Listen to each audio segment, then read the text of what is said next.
ঝলকে দেখে নেব আজকে সেরা 6টি খবরের হেডলাইন্স।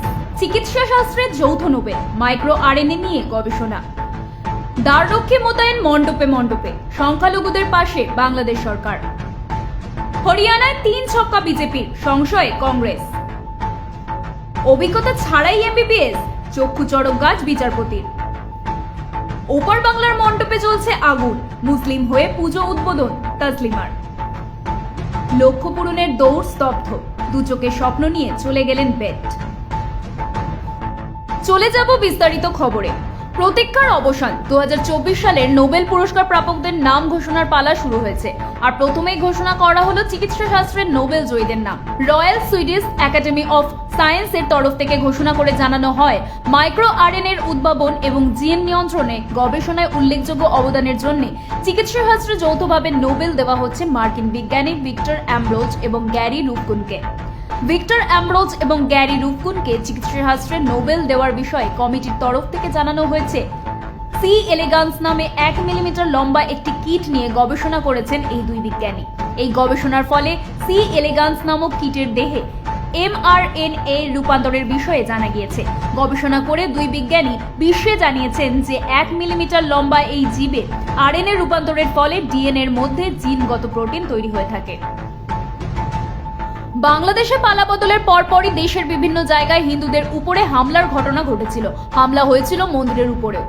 পুজোর সময় বিভিন্ন পুজো উদ্যোক্তাদের কাছ থেকে তোলা আদায়েরও অভিযোগ ওঠে। এরকম এক পরিস্থিতিতে পুজো উদ্যোক্তাদের বিভিন্নভাবে আশ্বস্ত করেছিল বাংলাদেশ পুলিশ। এবার ফের এ নিয়ে আশার বাণী শোনালেন ঢাকা পুলিশের আইজিপি মইনুল ইসলাম। সোমবার ঢাকার ঢাকেশ্বরী মন্দির পরিদর্শন করেন মইনুল ইসলাম।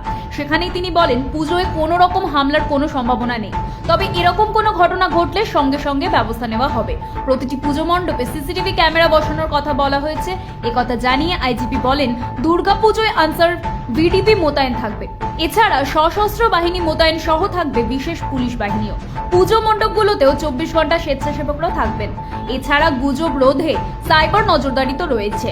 প্রস্তুত আছে 999। প্রতিটি জেলা উপজেলায় নজরদারি রয়েছে বলেও জানান আইজিপি।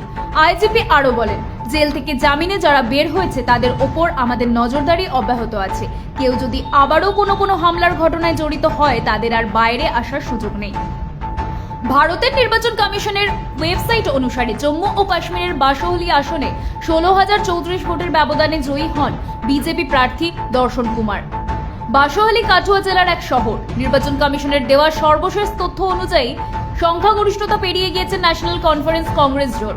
ন্যাশনাল কনফারেন্স এগিয়ে 39 আসনে, কংগ্রেস 8 আসনে, বিজেপি এগিয়ে 28 আসনে, মেহবুবা মুফতির পিডিপি 3 আসনে। এছাড়া জেপিসি 2টি আসনে এবং সিপিআইএম ও ডিপিএপি 1টি করে আসনে এগিয়ে রয়েছে। 8 আসনে এগিয়ে আছেন নির্দল প্রার্থীরা। অপরদিকে হরিয়ানায় 65 আসনে এগিয়ে গিয়েছিল কংগ্রেস, কিন্তু 1 ঘন্টার মধ্যে পাল্টে গিয়েছে সেই প্রবণতা। বিজেপি এগিয়ে গিয়েছে 44 আসনে, কংগ্রেস এগিয়ে 39 আসনে। তারপরও হরিয়ানায় কংগ্রেসই সরকার গড়বে বলে আত্মবিশ্বাসী কংগ্রেস সাংসদ কুমারী সেলজা। গণনার প্রথম পর্বে অনেকটা এগিয়ে ছিল কংগ্রেস। সহজ জয় আসছে ধরে উদযাপন শুরু করেছিলেন কংগ্রেস নেতা কর্মীরা, কিন্তু বেলা বাড়তেই পাল্টে গিয়েছিল ছবিটা। এখন তৃতীয়বারের মতো সরকার করার জন্য এগিয়ে বিজেপি। নির্বাচন কমিশনের ওয়েবসাইট অনুযায়ী 49টি আসনে হয় জিতেছে, নয়তো এগিয়ে রয়েছে বিজেপি। তাই এবার বাদশাপুরের বিজেপি প্রার্থী রাও নরবীরের কার্যালয়ের বাইরে উদযাপন শুরু করলেন বিজেপি সমর্থকরা। জয়নগর মামলায় কল্যাণী এইমস এর পরিকাঠামো নিয়ে ক্ষুব্ধ কলকাতা হাইকোর্ট। এইমস এর মতো একটি হাসপাতালে ময়নাতদন্ত করার মতো পরিকাঠামো নেই কেন? শুনানিতে সেই প্রশ্নই করলেন বিচারপতি তীর্থঙ্কর ঘোষ। বিচারপতির প্রশ্ন, এইমস তৈরি হওয়ার পরও মানুষ কেন চিকিৎসার জন্য ভেলোর যাবে? কল্যাণী এইমসে অপারেশন থিয়েটার আছে কিনা, কটা অপারেশন হয়েছে তাও জানতে চান বিচারপতি। তিনি উল্লেখ করেন, শেষ 5 বছর ধরে ছাত্ররা পড়াশোনা করছে এই এইমসে। ময়নাতদন্তের অভিজ্ঞতা ছাড়া কিভাবে তারা এমবিবিএস পাশ করে বেরোবে?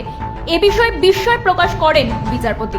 দিল্লির মতো না হোক, অন্তত ঋষিকেশ এইমস এর মতো পরিকাঠামো তৈরি করার কথা বলেন বিচারপতি ঘোষ। জয়নগরে নাবালিকাকে খুন ও ধর্ষণের অভিযোগ উঠেছে। সেই মামলায় আদালতের নির্দেশ থাকা সত্ত্বেও দেখা যায় এইমসে পরিকাঠামো নেই। সেই কারণেই এবার প্রশ্ন তুলেছে আদালত। শেষ পর্যন্ত জেএনএম হাসপাতালে ময়নাতদন্ত করাতে হয়। কেন্দ্রীয় স্বাস্থ্য সচিবকে নির্দেশ দেয় কলকাতা হাইকোর্ট। সাম্প্রদায়িকতার বিভেদ মানুষেরই তৈরি। হিন্দু, মুসলিম, খ্রিস্টান, জৈন সবার রক্তের রং এক। ওপার বাংলায় পুজো হওয়া নিয়ে পরিস্থিতি ভয়াবহ। আতঙ্কে ঘুম নেই সংখ্যালঘু হিন্দুদের। বৈষম্য বিরোধী আন্দোলনের পরও যে বৈষম্য থেকেই গিয়েছে, এই অবস্থাতেই মন ভালো করা অসাম্প্রদায়িকতার ছোঁয়া পেলেন বাংলাদেশের বিতর্কিত লেখিকা তসলিমা নাসরিন। তাকেই আমন্ত্রণ জানানো হয়েছিল দিল্লির পশ্চিম বিহার এলাকার এক দুর্গাপুজোর উদ্বোধনের জন্য। তসলিমার মতে এটাই অসাম্প্রদায়িকতা। আয়োজকদের এই উদারতায় মুগ্ধ হয়ে গিয়েছেন লেখিকা। আর এই প্রসঙ্গেই এসেছে তার নিজ জন্মভূমি বাংলাদেশের কথা। হাসিনা পরবর্তী সময়ে বাংলাদেশ সাম্প্রদায়িকতার আগুনে পুড়ছে বলে স্পষ্ট জানিয়ে দিলেন তসলিমা। তার সঙ্গে পুজো উদ্বোধন অনুষ্ঠানে গিয়েছিলেন নাট্যকর্মী প্রদীপ গঙ্গোপাধ্যায়। সোশ্যাল মিডিয়ায় এই অনুষ্ঠানের বেশ কিছু ছবি পোস্ট করেছেন তিনি। মাত্র 26 বছর বয়সে চলে গেলেন কেনিয়ার অ্যাথলেট কিপিয়েগন বেটার। কিডনি এবং লিভার বিকল হয়ে যাওয়ার জন্য মৃত্যু হয়েছে তার। 2017 সালের বিশ্ব চ্যাম্পিয়নশিপে 800 মিটার দৌড়ে ব্রোঞ্জ পেয়েছিলেন তিনি। বেশ কিছুদিন ধরে কিডনির সমস্যায় ভুগছিলেন বেট। কেনিয়ার অন্যতম সেরা মিডল ডিস্টেন্স দৌড়বিদ হিসেবে মনে করা হতো তাকে। জুনিয়র পর্যায়ে বেশ কিছু পদক জিতেছিলেন। তবে নিষিদ্ধ ওষুধ ব্যবহারের অভিযোগে তাকে 4 বছর নির্বাসিত করেছিল ওয়ার্ল্ড অ্যাথলেটিক্স ইন্টিগ্রিটি ইউনিট। শাস্তির জন্য 2020 সালে টোকিও অলিম্পিক্স এবং 2022 সালের বিশ্ব চ্যাম্পিয়নশিপে অংশগ্রহণ করতে পারেননি তিনি। 2022 সালের অগস্টে শাস্তির মেয়াদ শেষ হওয়ার পর আবার ট্র্যাকে ফেরার চেষ্টা করেছিল বেট, কিন্তু পারেনি। শরীর সঙ্গ দেয়নি তার। Bureau report, RV news.